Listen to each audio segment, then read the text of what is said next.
जनवरी से शुरू होने वाले प्रयागराज महाकुंभ की तैयारियों को लेकर उत्तर प्रदेश के मुख्यमंत्री योगी आदित्यनाथ पूरी तरह से एक्टिव हैं। उन्होंने इस ऐतिहासिक आयोजन को भव्य और दिव्य बनाने का टारगेट भी सुनिश्चित किया है।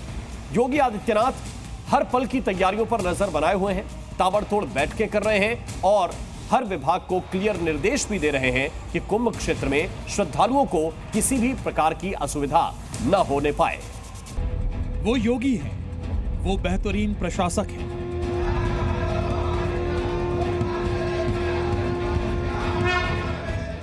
उनका हर फैसला निडरता की मिसाल है और हर काम ईमानदारी की पहचान।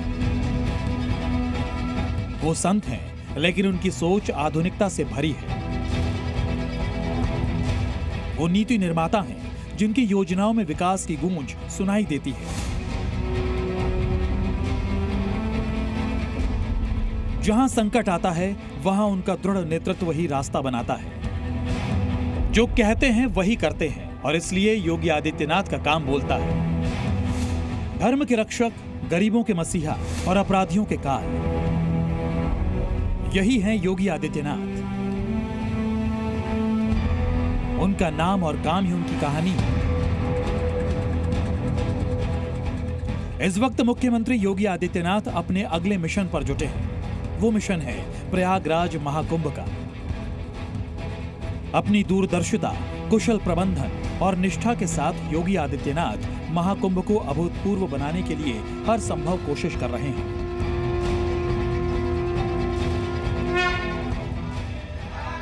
सीएम योगी ने आज प्रयागराज का दौरा किया। सीएम ने महाकुंभ की तैयारियों को परखा भी, साथ ही ये भी जाना कि पीएम के प्रयागराज आगमन की तैयारियां कैसी चल रही हैं। सीएम योगी आदित्यनाथ प्रयागराज में करीब 5 घंटे से ज्यादा रहे। पुलिस और प्रशासनिक अधिकारियों के साथ मीटिंग की। सीएम ने महाकुंभ की तैयारियों का पूरा अपडेट लिया। पीएम मोदी के 13 दिसंबर के प्रस्तावित दौरे की तैयारियों का जायजा लिया। अधिकारियों को पुख्ता तैयारी के निर्देश दिए। योगी आदित्यनाथ की कोशिश है कि इस बार महाकुंभ को सिर्फ एक धार्मिक आयोजन तक सीमित न रखा जाए, बल्कि इसे वैश्विक स्तर पर एक सांस्कृतिक उत्सव बनाया जाए। महाकुंभ की शुरुआत से पहले सीएम योगी सभी संबंधित विभागों के साथ हर दिन बैठकें कर रहे हैं और हर एक लेवल पर खुद निगरानी कर रहे हैं। योगी आदित्यनाथ के नेतृत्व में उत्तर प्रदेश सरकार इस ऐतिहासिक आयोजन को एक नई ऊंचाई देने के लिए जुटी हुई है। जब मैंने समीक्षा की है तो मैंने पाया है कि हम लोग 13 जनवरी से लेकर के 26 फरवरी के बीच प्रयागराज महाकुंभ का ये भव्य और दिव्य आयोजन होगा। इस भव्य और दिव्य आयोजन की तैयारी हमारी 1 महीने पहले पूर्ण हो चुकी होगी और ये हमारा सौभाग्य होगा कि प्रयागराज महाकुंभ 2025 के शुभारंभ के लिए आदरणीय प्रधानमंत्री जी का मार्गदर्शन हम सबको प्राप्त होगा। इस दिश से यहां पर पूरे स्तर पर तैयारियां चल रही हैं। प्रयागराज से पहले सीएम योगी आज वाराणसी गए थे, जहां वो सर्ववेद महामंदिर धाम में आयोजित विहंगम योग संत समाज की स्थापना के शताब्दी समारोह महोत्सव में शामिल हुए। इस दौरान सीएम योगी ने धर्म के नाम पर एक बड़ा पैगाम दिया।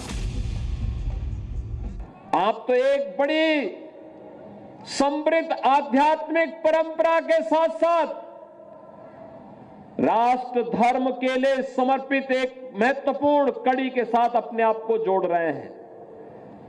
हमारे प्रधानमंत्री मोदी जी एक ही बात कहते हैं, हर काम देश के नाम। हमारा हर कार्य देश के नाम होना चाहिए। हमारा व्यक्तिगत कोई अस्तित्व नहीं। हमारा देश सुरक्षित है तो हमारा धर्म भी सुरक्षित है। हमारा देश सुरक्षित है, हमारा धर्म भी सुरक्षित है। हमारा धर्म सुरक्षित है, हम भी सुरक्षित हैं। धर्म के लिए एकजुटता का संदेश देते योगी आदित्यनाथ का पूरा फोकस अभी महाकुंभ पर है, ताकि चूक की कोई गुंजाइश न रहे। 2019 में भी प्रयागराज में कुंभ का महाआयोजन हुआ था जो भारत की सांस्कृतिक धरोहर और योगी की प्रशासनिक कुशलता का एक अद्भुत संगम था।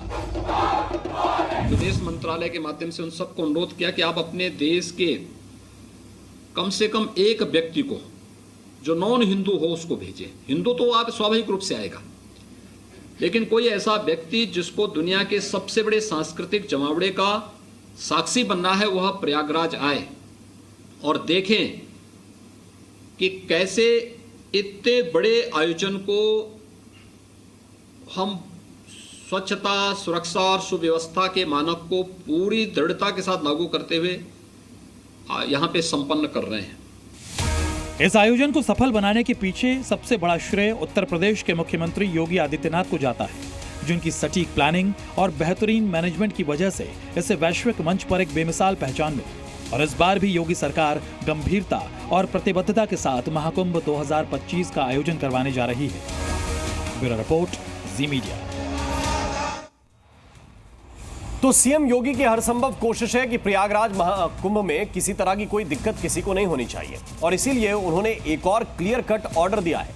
सीएम योगी ने उत्तर प्रदेश में हड़तालियों पर बड़ी स्ट्राइक की है। दरअसल महाकुंभ को लेकर सीएम योगी ने बड़ा फैसला लिया है। यूपी में हड़ताल पर मुख्यमंत्री योगी आदित्यनाथ सख्त हो गए हैं। अगले 6 महीने उत्तर प्रदेश में किसी भी तरह की हड़ताल पर रोक लगा दी गई है। योगी सरकार ने पूरे उत्तर प्रदेश में 6 महीने तक एस्मा लगा दिया है। किसी भी हड़ताल या प्रदर्शन पर कड़ा एक्शन लिया जाएगा। हड़तालियों पर एसेंशियल सर्विस मेंटेनेंस एक्ट के तहत कार्रवाई होगी। दरअसल आज से बिजली विभाग में हड़ताल होने वाली थी, लेकिन बिजली विभाग की हड़ताल से पहले ही योगी सरकार ने एस्मा लगा दिया है। प्रयागराज महाकुंभ में कोई दिक्कत ना आए, इसलिए योगी सरकार ने यह बड़ा फैसला लिया है। और आइए अब बात करते हैं उत्तर प्रदेश के फतेहपुर में मौजूद उस मस्जिद की, जिसके एक हिस्से को गिराए जाने के नोटिस पर हंगामा खड़ा हो गया है। बताया गया कि वहां करीब 180 साल पुरानी नूरी जामा मस्जिद के एक छोटे हिस्से को सड़क चौड़ीकरण की वजह से गिराने का नोटिस पीडब्ल्यूडी विभाग की तरफ से दिया गया, जिसका मुस्लिम समाज ने कड़ा विरोध करते हुए इलाहाबाद हाईकोर्ट में याचिका दाखिल कर ध्वस्तीकरण के आदेश को रोकने की मांग की।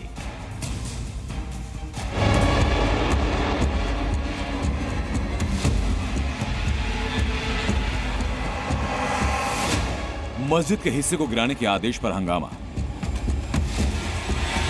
सड़क चौड़ीकरण की वजह से प्रशासन का फैसला। आदेश के विरोध में हाई कोर्ट में याचिका।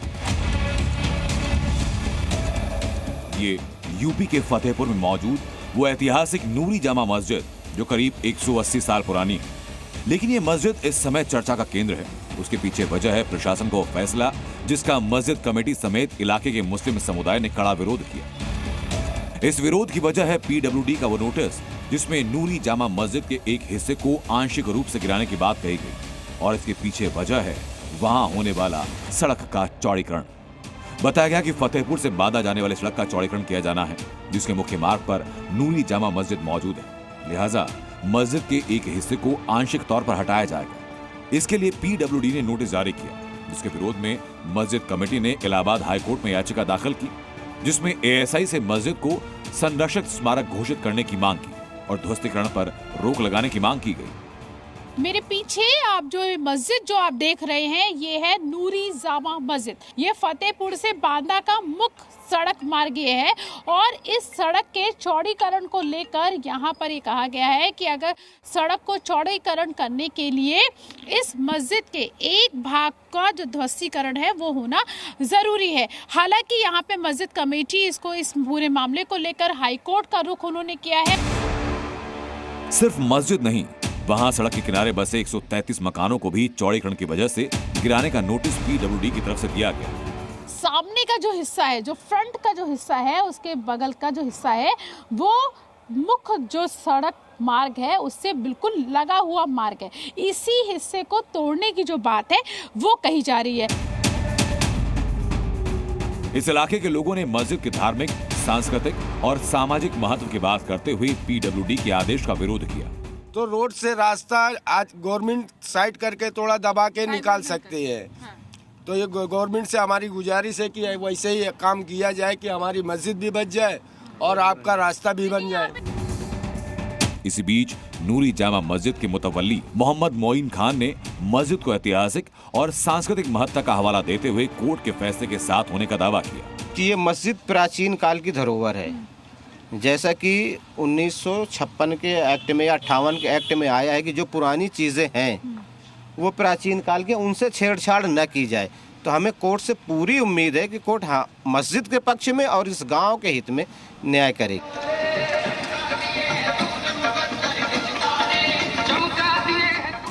बताया गया कि मस्जिद 1839 से है, जो इलाके के लोगों की आस्था का बड़ा केंद्र है। लेकिन सड़क के चौड़ीकरण की वजह से जो नोटिस पीडब्ल्यूडी की तरफ से दिया गया उस पर हंगामा खड़ा हो गया और मामला अब कोर्ट की चौखट पर है, जिसमें अब लोगों को फैसले का इंतजार है। जी मीडिया के लिए फतेहपुर से प्रीति श्रीवास्तव की रिपोर्ट।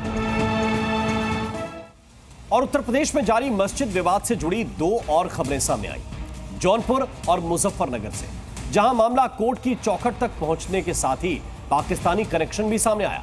मुजफ्फरनगर में मौजूद एक मस्जिद को गृह मंत्रालय ने जांच के बाद शत्रु संपत्ति घोषित कर दिया, जबकि जौनपुर में मस्जिद के मंदिर होने के दावे पर मामला इलाहाबाद हाईकोर्ट तक पहुंच गया, जिस पर अब 9 दिसंबर को सुनवाई होगी।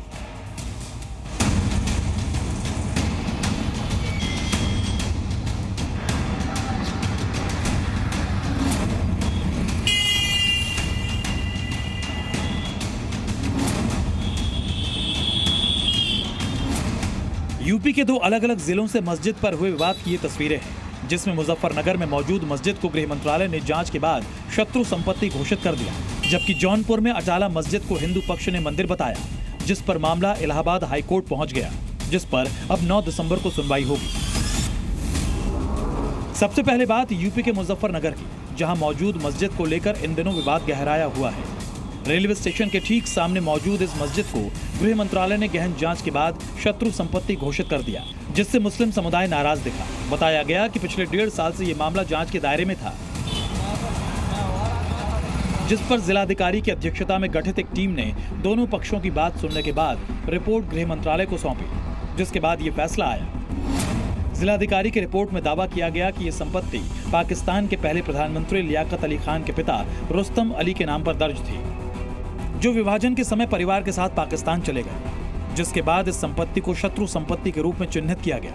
लेकिन वक्फ बोर्ड ने जमीन पर कब्जा कर वहां मस्जिद का निर्माण करा दिया, लेकिन गृह मंत्रालय ने लखनऊ के मामले में अतिरिक्त जांच कराई और अब इस संपत्ति को शत्रु संपत्ति घोषित कर दिया गया।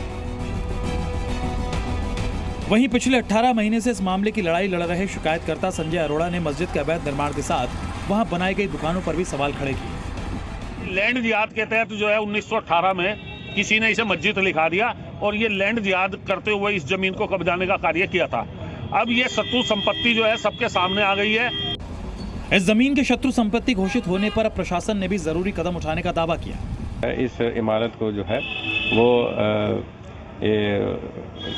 घोषित कर दिया गया है, शत्रु संपत्ति घोषित कर दिया गया है। अब इसमें जो है अग्रिम कार्यवाही जिलाधिकारी महोदय के माध्यम से होगी और उस इमारत को जो भी होगा खाली कराया जाएगा और अग्रिम कार्रवाई की। इस बीच मस्जिद विवाद से जुड़ी एक खबर यूपी के जौनपुर से भी आई, जहां अटाला मस्जिद को हिंदू पक्ष ने मंदिर बताते हुए जौनपुर जिला कोर्ट में याचिका दाखिल की थी, जिसमें मस्जिद में पूजा के अधिकार की मांग की गई थी।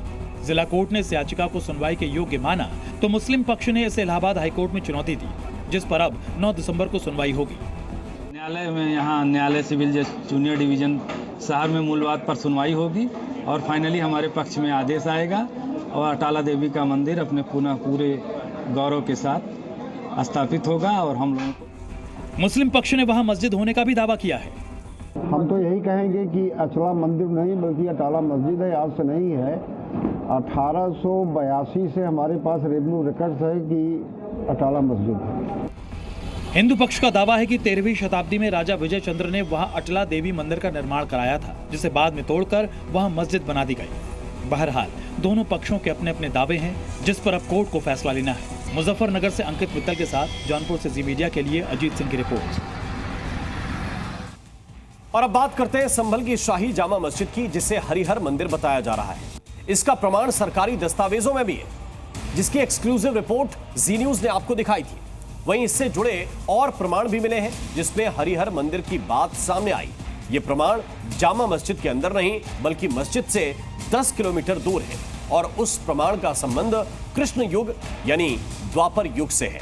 देखिए संभल से ये एक्सक्लूसिव रिपोर्ट। संभल की जिस जामा मस्जिद के हरिहर मंदिर होने का दावा किया जा रहा है, जिस पर पिछले कई दिनों से बवाल मचा हुआ है, उसे लेकर कुछ और सबूत सामने आए हैं, जिसमें हरिहर मंदिर होने की बात सामने आई। वहां मौजूद एक कुंड से इसके इतिहास की जानकारी मिली।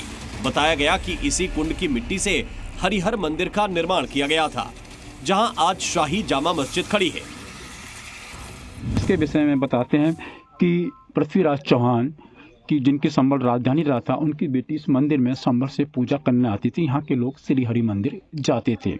इसके अलावा यहाँ पर तमाम ऐसे अवशेष मौजूद हैं जो ये साबित करते हैं संभल का जामा मस्जिद जो है वो जामा मस्जिद नहीं, भगवान विष्णु का श्री हरि मंदिर था। संभल के पुरातत्वविद भी इस दावे को मानते हैं कि संभल के 68 तीर्थ बनाने में रामसागर ताल की मिट्टी का इस्तेमाल किया गया है। मंदिर में यहाँ के तालाब की मिट्टी का इस्तेमाल किया गया था और उसके साक्ष्य वहाँ के ग्रामीण भी प्रस्तुत करते हैं, जनश्रुतियाँ भी देती हैं। और पापा जी की इस किताब में संभल इतिहास के झरोखे से संभल में भी उसका जिक्र है। रामसागर ताल शाही जामा मस्जिद से 10 किलोमीटर दूर है। दावा है कि कुंड के पास एक सुरंग भी है, जिसके जरिए राजपूत राजा पृथ्वीराज चौहान की बहन मंदिर में पूजा करने आती थीं। भगवान कृष्ण भी यहाँ आए थे, इसी वजह से यहाँ बहुत बड़ा धाम बोला जाता है यहाँ का। इस गांव के बुजुर्ग जामा मस्जिद को आज भी भगवान विष्णु का श्री हरि मंदिर मानते हैं। संभल के इस म्यूजियम में भी हरिहर मंदिर से जुड़े कई साक्ष्य मौजूद हैं। इस म्यूजियम में भगवान विष्णु के हरिहर मंदिर से जुड़े कई अवशेष मौजूद हैं। इसी म्यूजियम में भगवान विष्णु की मूर्ति के साथ पत्थर का बना शंख भी मौजूद है। ये शंख संभल की खुदाई में मिला है। ये 1500 वर्ष से भी ज्यादा पुराने हैं। इसके अलावा भगवान विष्णु की मूर्ति और चक्र भी संभल में मंदिर की गवाही दे रहे हैं। ये काफी लगभग 1500 वर्ष पुराना ये शंख है जो कि हाथ में लिए हुए है और जैसा कि बताया गया ये लगभग 1500 वर्ष पुराना है। इसके अलावा सुरेंद्र मोहन सिंह के संग्रहालय में मैं दिखाना चाहूँगा आपको। देखिएगा बहुत ही पुख्ता साक्ष्य है इस बात के कि जामा मस्जिद मस्जिद नहीं, भगवान विष्णु का हरि मंदिर है। सरथल गांव के बुजुर्ग ग्रामीणों में मान्यता है कि द्वापर युग में भगवान श्री कृष्ण सरथल गांव में आए थे। पांडवों के अश्वमेघ यज्ञ के घोड़े को छुड़ाने के लिए भगवान श्री कृष्ण खुद सरथल की धरती पर आए थे। मान्यता को भले ही कानूनी तौर पर खारिज किया जाता हो, लेकिन ये मूर्तियां और इनकी प्राचीनता को विज्ञान भी खारिज नहीं कर सकता। ऐसे में संभल में शाही जामा मस्जिद के ही हरिहर मंदिर होने के दावे में सरथल गांव के साथ साथ ये अवशेष बड़े साक्ष्य साबित हो सकते हैं। सुनील सिंह, जी मीडिया, संभल। और उत्तर प्रदेश में पत्थरबाज किस कदर बेखौफ हो चुके हैं, उसकी तस्वीरें लगातार सामने आ रही हैं। संभल में पत्थरबाजों के पीछे विदेशी साजिश का शक भी गहरा रहा है। तो वहीं जुमे का दिन उत्तर प्रदेश के लिए हाई अलर्ट वाला दिन हो गया है। संभल की तरह बरेली में भी पत्थरबाजों की साजिश को पुलिस ने पकड़ लिया। संभल से लेकर बरेली तक कैसे बुने जा रहे हैं साजिश के तार, देखिए हमारी इस खास रिपोर्ट में। यूपी में पत्थरबाजों की साजिश, संभल में कानून के खिलाफ पत्थरबाज। बरेली में पत्थरबाजी की साजिश नाकाम। योगी राज में सबका होगा हिसाब। संभल में हिंसा की तस्वीरों ने देश को डराया। मस्जिद सर्वे के कानूनी आदेश के खिलाफ न सिर्फ नफरती पत्थर चले, बल्कि पाकिस्तान प्रायोजित कारतूस मिलने के बाद मामला और ज्यादा संगीन हो गया। दूसरी तरफ बरेली में भी पत्थरबाजों ने साजिश की तैयारी की थी, लेकिन योगी की पुलिस की नजरों ने साजिश को एक्सपोज कर दिया। उत्तर प्रदेश के संभल में हुई हिंसा की जांच में पाकिस्तानी कनेक्शन सामने आने के बाद चौंकाने वाली बात सामने आई है। 24 नवंबर को संभल में हुई फायरिंग के बाद पुलिस ने 10 कारतूस बरामद किए थे। अब खुलासा हुआ है कि बरामद कारतूस के 3 खोखे पाकिस्तान ऑर्डिनेंस फैक्ट्री में बने हुए हैं। इस खुलासे के बाद पुलिस संभल के उन इलाकों में जाकर लोगों के हथियार लाइसेंस चेक कर रही है जहां हिंसा हुई थी, गोलियां चली थी।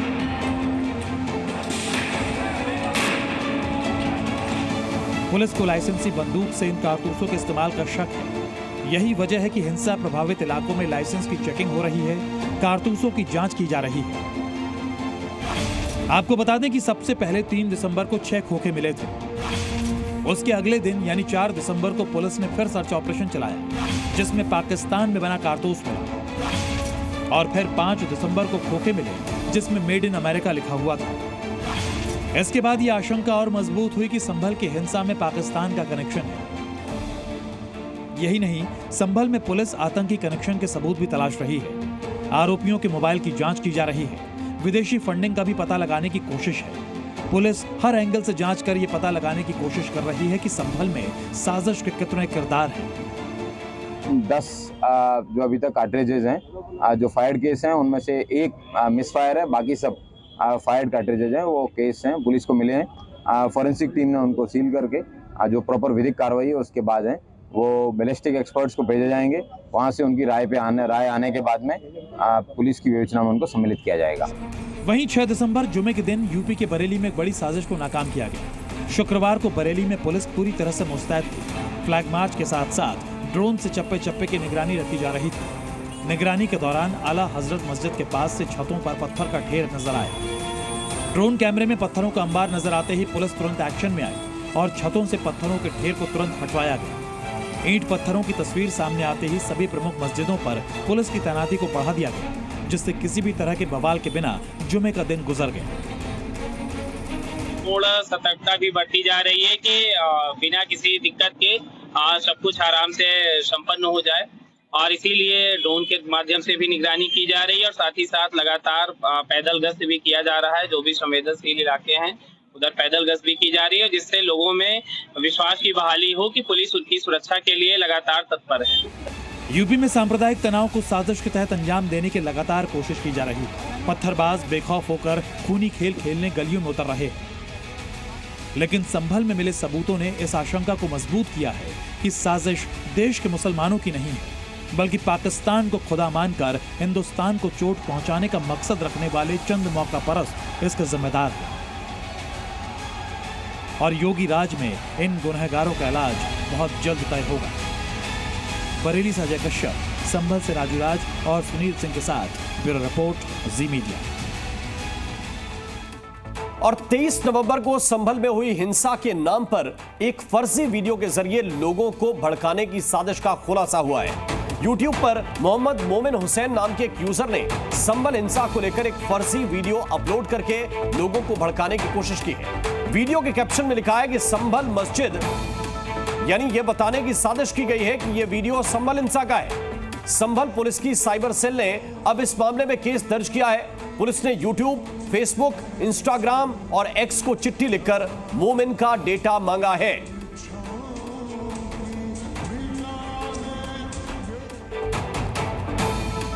और कल विवाह पंचमी थी। बिहार के दरभंगा में राम बारात निकाली गई, लेकिन विवाह पंचमी की झांकी पर पथराव हो गया। यह झांकी मस्जिद के पास से गुजर रही थी और इसी दौरान उस पर पत्थरबाजी होने लगी। देखते ही देखते बवाल बढ़ गया, जिसके बाद अब इलाके में तनाव है।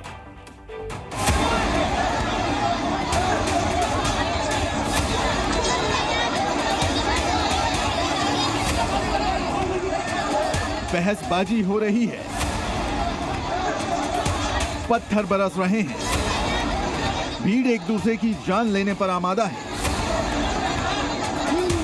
भयंकर तनाव है।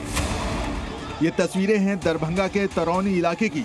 यहाँ जो जुलूस 30 साल से बड़े ही शांति और उल्लास के माहौल में निकलता था, इस बार ये आयोजन हिंसा की चपेट में आ गया। कल रात हिंदुओं के जुलूस पर अटैक हो गया। जुलूस में शामिल लोगों पर अचानक पत्थरबाजी शुरू हो गई। आरोप लगा मुस्लिम समुदाय के लोगों पर। विवाह पंचमी के मौके पर हुई पत्थरबाजी ने पूरे इलाके को सांप्रदायिक तनाव में धकेल दिया। झांकी जैसे ही मुस्लिमों के इलाके में पहुंची तो पहले दोनों पक्षों में बहस हुई। देखते ही देखते दोनों समुदाय आमने सामने आ गए और तनाव बढ़ गया। मस्जिद के पास पत्थरबाजी शुरू हो गई, जमकर लाठी डंडे भी चले। आप देख सकते हैं किस तरह से यहाँ पर पत्थरबाजी हुई थी। और ये देखिए रोडे, इस तरह के बड़े बड़े रोडे यहाँ पर चले, जिसकी तस्वीर वीडियो फुटेज में साफ तौर से आए हैं। सबसे बड़ी बात है कि जिस तरह की यहाँ पे घटना घटी है, लगभग 30 सालों से ऊपर से यहाँ पर जो लगातार तरौनी से चल करके और बारात यहाँ आती है रामचंद्र जी की और फिर यहाँ से लौटकर अपना चली जाती है। लेकिन इस बीच मैं बता दूं कि यह घटना पहली बार हुई है। इसको लेकर लोगों के बीच में बहुत आक्रोश है। सबसे बड़ी बात है कि जिस तरह की घटना की बात कही जा रही है, निश्चित रूप से आज से पहले इस तरह की कभी कोई बात नहीं हुई। इस हिंसा में कई लोगों को चोटें भी आई हैं, जिन्हें अस्पताल में भर्ती कराया गया है। वीडियो देखकर ऐसा लग रहा है कि कुछ लोग सुनियोजित तरीके से जुलूस में शामिल लोगों पर पत्थर बरसा रहे हैं। हिंसा के बाद दोनों पक्ष एक दूसरे पर आरोप प्रत्यारोप लगा रहे हैं। यहाँ से जुलूस जाते हैं तब मतलब कि 22पुर तक जुलूस जाते हैं, तब आगे मस्जिद के पास पहुंचे हैं तो श्री राम का नारा लग रहे थे वहाँ। तो वहीं अगर दहिना बामा से ईटा रोड़ा फेंकने लगे आपन पे, तो हमरो चोट लगे दहिना में। तो हम अपने भगवान से उतार के जानकी जी के आश्रम में जाकर हम सब वहाँ अपना जान बचाए। घर पर थे, पता हुआ कि ऐसे ऐसे विवाह पर वहाँ जो झांकी गया उस पर पत्थर बरसा रहा, तो हम लोग घर से भाग के गए कि क्या हुआ। वहाँ से गए जो जहाँ था सबको कह गए भागो यहाँ छोड़ो कहानी, आके पूजा पाठ की। यही कहानी हुई, सैकड़ों साल से चल रहा था, कभी कुछ नहीं हुआ। इस बार गया बच्चा सब 5-7 साल का, उस पर ईटा बरसाया, लोग ईटा उटा खा के सब आ गए। आपत्ति यही है कि वो लोग आते हैं बार बार यहाँ इस मोहल्ले में, उसका रूट भी नहीं है, और यहाँ आकर नमाज के वक्त में ही फालतू गाना बजाना स्टार्ट कर देते हैं और मस्जिद के पास रोक देते हैं। बस आकर हाँ रोरेबाजी भी हुई और 4-5 मोहल्ला का वहाँ से आया था। वो लोग का जो है 4-5 मोहल्ला से आकर वहाँ पर ईंटा, हम प्रूफ दिखा सकते हैं, मेरे पास वीडियो भी है, वहाँ पर से पथराव किया, पथराव करने का मेरे पास वीडियो भी है। हम लोग का अजान हो चुका था, उसके बाद वो लोग जुलूस लेके आया ना, तो कब्रिस्तान के पास गया, वहाँ पर जाके गाना बजाने लगा कि एक न एक दिन सर झुका के जय श्री राम बोलेगा, टोपी वाला सर झुका के जय श्री राम बोलेगा। उसके बाद कब्रिस्तान में दाखिल हो गया, एक लड़का मना किया तो उसको तलवार भिड़ा दिया। उसी पर हिंसा फैला। हम लोग तो मस्जिद जा रहे थे, उसके बाद वो लोग को वहां तक चला गया, वहां पर जाकर पथराव करना शुरू कर दिया। वहीं दरभंगा पुलिस का कहना है कि विवाह पंचमी पर जुलूस बिना सूचना के निकाली गई थी। हालांकि पुलिस ये कह रही है कि वो सीसीटीवी वीडियो की जांच कर रही है, ताकि पत्थर फेंकने वालों को पहचान कर उन पर कार्रवाई की जा सके। श्री राम जानकी विवाह का चलते जुलूस निकाला गया था, बिना परमिशन, बिना सूचना, थानाध्यक्ष को, थाना को और एसडीओ को नहीं दिए, ये लोग निकाले थे। उसी के क्रम में जो वाजिदपुर टोला जब मस्जिद के पास गया तो दोनों के बीच में विवाद हुआ। उसके बाद पत्थरबाजी चला, पत्थरबाजी जाने के बाद तुरंत पुलिस थानाध्यक्ष जो गए और उसके बाद अगल बगल के थानाध्यक्ष और फोर्स और जिला मुख्यालय से फोर्स भेजा गया। फिलहाल इलाके में शांति है, लेकिन हिंदुओं के जुलूस पर मुस्लिम पक्ष की ओर से की गई पत्थरबाजी से तनाव बना हुआ है। ऐसे धार्मिक आयोजनों पर हमला सिर्फ एक समुदाय को निशाना बनाने की कोशिश नहीं है, बल्कि ये समाज की एकता और अखंडता पर सीधा प्रहार है। सांप्रदायिक तनाव फैलाने के उद्देश्य से होने वाली घटनाओं पर बेहद कड़े एक्शन की जरूरत है। दरभंगा से प्रशांत झा, जी मीडिया। और आइए बढ़ते हैं आगे। लोकसभा चुनाव में मोदी सरकार को गिराने के लिए विपक्ष ने एकता दिखाते हुए नया गठबंधन तैयार किया, लेकिन लोकसभा चुनावों से लेकर हरियाणा और महाराष्ट्र विधानसभा चुनावों में भी इंडिया गठबंधन की एकता पर सवालिया निशान लगता रहा। अब इंडिया गठबंधन की ऐसी हालत को देखकर ममता बनर्जी ने अलायंस की कमान की इच्छा जाहिर की है।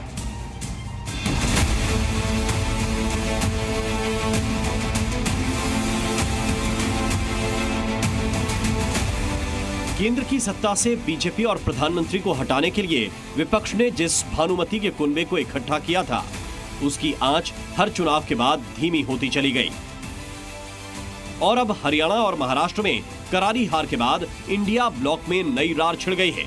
चर्चाएं तेज हो गई हैं कि ममता बनर्जी की इंडिया में वापसी हो सकती है।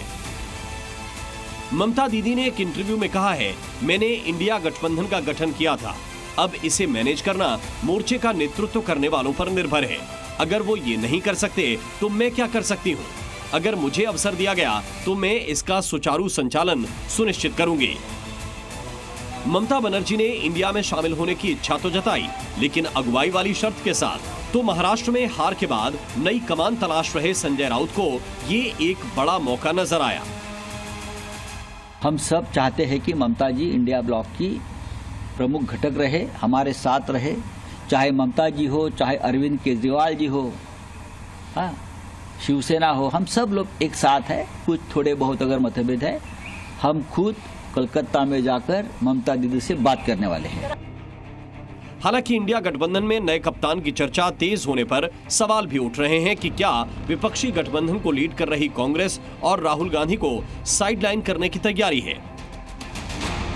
सवाल इसलिए क्योंकि अब तक कांग्रेस ही इंडिया ब्लॉक में बड़े भाई की भूमिका निभाती रही है, लेकिन खराब परफॉर्मेंस और ममता के एक बयान ने कांग्रेस के रोल पर सवाल पैदा कर दिए। यूपी और दिल्ली चुनावों में समाजवादी पार्टी और आम आदमी पार्टी ने ही कांग्रेस को नकार दिया। विधानसभा चुनावों में इंडिया गठबंधन की पार्टियों में दूरी साफ साफ नजर आई। हालांकि बीजेपी विपक्षी गठबंधन को शुरू से भानुमति का कुनबा करार देती आई है, जिसमें सभी मौके की तलाश में रहते हैं। भानुमति के कुनबे में सत्ता संघर्ष चल रहा, कभी सपा, कभी डीएमके, कभी शिवसेना और अब टीएमसी की ममता बनर्जी भी इस संघर्ष में शामिल हैं और सभी अपना अपना राग अलाप है। बहरहाल बीजेपी ने जिस तरह इंडिया ब्लॉक को बैक टू बैक शिकस्त दी, उससे एक बात तो तय है कि सियासत के इस धड़े में आने वाले दिनों में बड़ा उलटफेर हो सकता है, जिसका इशारा ममता बनर्जी का बयान भी दे रहा है। ब्यूरो रिपोर्ट, जी मीडिया। और बांग्लादेशी कट्टरपंथियों का टुकड़े टुकड़े वाला प्लान सामने आया है। हिंदुओं पर जुल्म करने वाले कट्टरपंथियों ने एक बार फिर हिंदुस्तान के खिलाफ जहर उगला है। कट्टरपंथियों ने कहा है कि पश्चिम बंगाल, बिहार और ओडिशा तक कब्जे का उनका प्लान है, लेकिन दिन दहाड़े ख्वाब देखने वाले जमात को यह समझना होगा कि हिंदुस्तान से सीधे तौर पर उलझने का अंजाम कितना भयानक होगा। देखिए ये रिपोर्ट। भारत के खिलाफ कट्टरपंथियों की गीदड़ भभकी।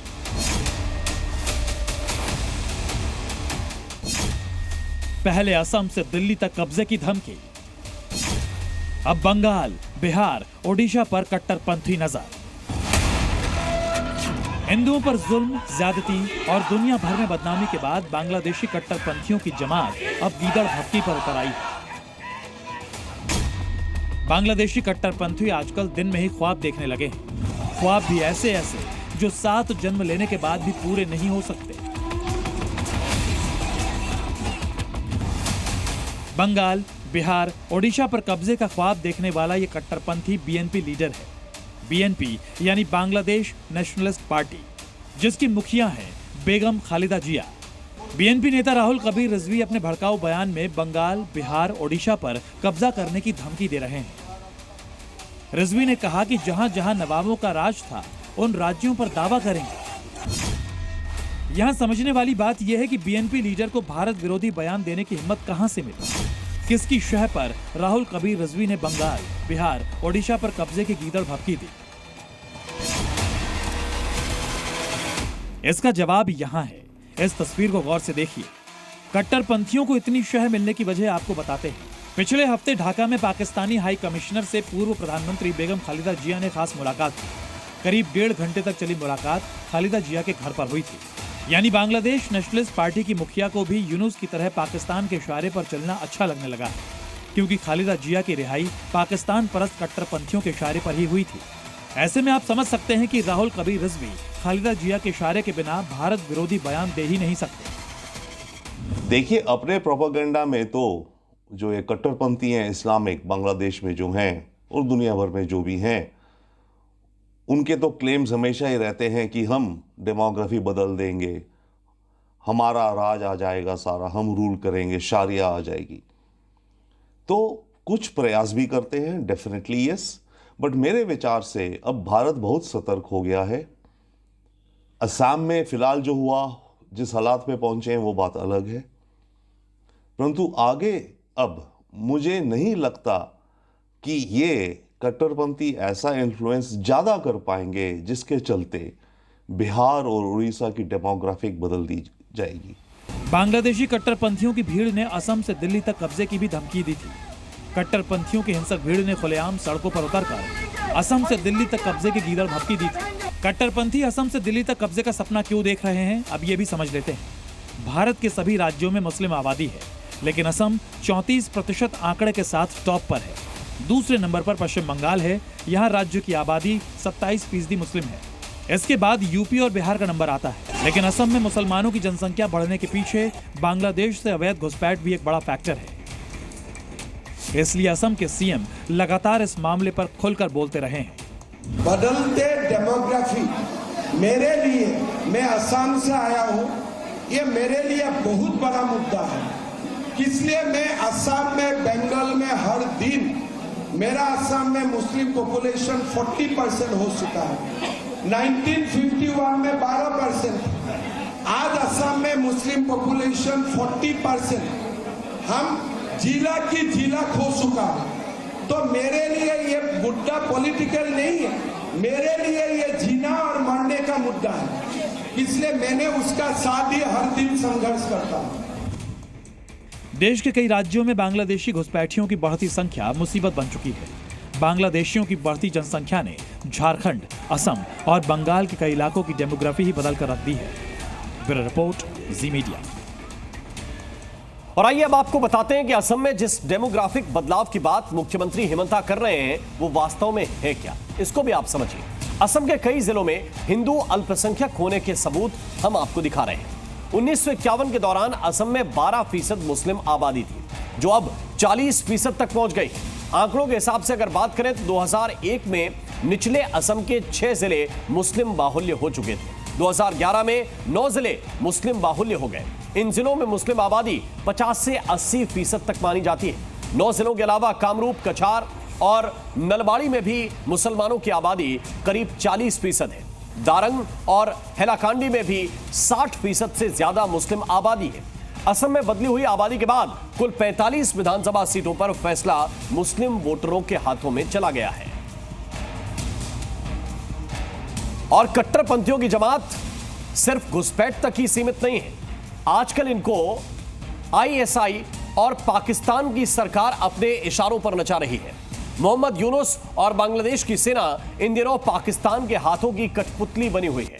पाकिस्तानी कट्टरपंथियों के इशारे पर भारत के खिलाफ साजिशें हो रही हैं। भारतीय सामान जलाए जा रहे हैं। नापाक पड़ोसी हथियारों की खेप भी बांग्लादेश पहुंचा रहा है, साथ ही आतंकियों को ट्रेनिंग भी दे रहा है। भारत के खिलाफ बांग्लादेश में बड़ी साजिश, कट्टरपंथियों का प्लान पाकिस्तान डिकोड। पाकिस्तान के आतंकी अब बांग्लादेश में एक्टिव हो चुके हैं। भारत में आतंकी गतिविधियों का अंजाम देने के लिए बॉर्डर के नजदीक इन आतंकियों को हथियार चलाने की ट्रेनिंग दी जा रही है। आतंकियों के साथ ही स्लीपर सेल भी बनाए जा रहे हैं, जिनको आगे चलकर जासूसी के लिए इस्तेमाल करेंगे कट्टरपंथी। साथ ही पाकिस्तान से जहाज के जरिए हथियार और आतंकी भी बांग्लादेश भेजे जा रहे हैं। इसी जहाज के जरिए कराची से हथियारों की खेप चटगांव भेजी गई। खास बात यह है कि इस जहाज पर किसी देश का झंडा नहीं था, जो बताता है कि यह पाकिस्तानी आर्मी का सीक्रेट ऑपरेशन था। मतलब साफ है, पाकिस्तान के शह पर बांग्लादेशी कट्टरपंथी और यूनुस सरकार हिंदुस्तान के खिलाफ जंग जैसे हालात बनाने की तैयारी में जुटे हुए हैं। भारतीय सामानों को जलाया जा रहा है। खालिदा जिया की पार्टी के नेता ने अपनी बीवी की साड़ी को आग के हवाले कर दिया। माना जा रहा है कि यूनुस सरकार भारत से खुन्नस निकालने के लिए पाकिस्तान को गले लगा रही है। कंगाल पाकिस्तान के साथ यूनुस सरकार व्यापार के नाम पर संबंधों को मजबूत करने की कोशिश में जुटी है। पाकिस्तान के साथ अब सी रूट बहाल किया जा चुका है। दोनों देशों के बीच सीधी उड़ान शुरू करने की तैयारी है। बांग्लादेश पाकिस्तान के साथ रक्षा समझौते कर रहा है। बांग्लादेशी वीजा के लिए पाकिस्तानियों को अब सुरक्षा मंजूरी की जरूरत नहीं।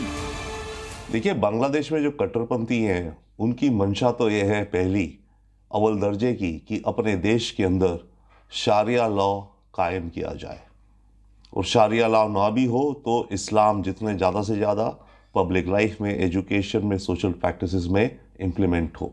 उनकी मंशा ये है। देखिए, कट्टरपंथी जो बोल रहे हैं और जो प्रयास कर रहे हैं, वो अव्वल अपने बूते पर ही कर रहे हैं, अपने देश के अंदर के माहौल के हिसाब से। और यस, उसके साथ उनको पाकिस्तान का सपोर्ट मिल गया है। अगर पाकिस्तान का सपोर्ट ना भी मिल पा रहा होता, तब भी अभी की तारीख में जो हाल है बांग्लादेश का, वहां के कट्टरपंथी अपना ऐसा ही रवैया रखते भारत के प्रति। बांग्लादेश के कट्टरपंथी और यूनुस सरकार अब खुलकर पाकिस्तान से दोस्ती की बात कर रही है। दरअसल ये सारा खेल और साजिश सिर्फ पाकिस्तान के इशारे पर हो रहा है। जैसे 24 करोड़ की आबादी वाले पाकिस्तान में सिर्फ 53 लाख हिंदू बचे हैं, वैसे ही 17 करोड़ की मुस्लिम आबादी वाले बांग्लादेश में सिर्फ 8% हिंदू बचे हैं। बांग्लादेश में हिंदुओं पर जारी हमलों को लेकर भारत कई बार मोहम्मद यूनुस सरकार से अपनी चिंता जाहिर कर चुका है, लेकिन हिंदुओं पर जुल्म और ज्यादती थमती दिखाई नहीं दे रही है। इसीलिए 9 दिसंबर को विदेश सचिव की अगुवाई में एक प्रतिनिधि मंडल ढाका जाएगा। Foreign Secretary is likely to, is scheduled to visit Bangladesh on 9th of December, and he will meet his counterpart, and there will be several other meetings during the visit.